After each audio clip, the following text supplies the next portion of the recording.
Subiu para cortar bem de cabeça o Bruno Barra e na sequência, pênalti!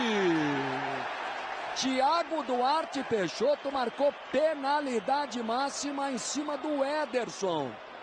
O Thiago tem esse jeito sorridente dele, é o estilo dele trabalhar. Ele não fecha a cara pro jogador não, e o Luiz Ademar tá vendo aí o lance do Cleidson no Ederson, para você comentar, Ademar. Foi pênalti.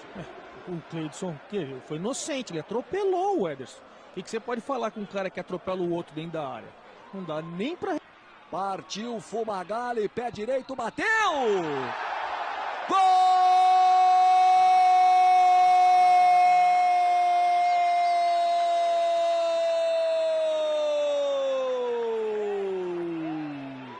É de Fumagalli, é do Guarani! Ele agradece, partiu firme, olhando para o goleiro, soltou a perna direita com força por esse ângulo, você vê. E o Rodolfo foi para o canto certo, mas a batida foi muito boa do Fumagalli lá na costura. Fumagalli abre o placar aqui no Brinco, Guarani 1-0 no Bruno Barra. Denis Neves, Gilton passou, Denis Neves cruzou na cabeça do Fumagalli, disputou o lance com o Cleidson, soprou para o Renato, Fumagalli! Gol!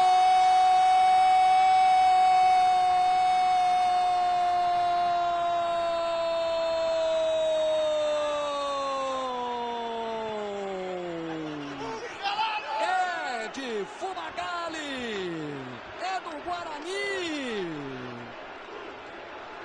A torcida grita, não é à toa.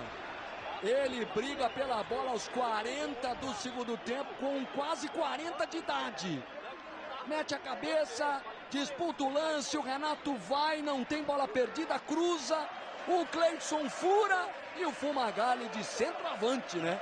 Escora, joga para o fundo do barbante, coloca a bola embaixo da camisa, fica... Guilherme Batata, da Mata girou, bateu para o gol, Luiz Henrique! Gol!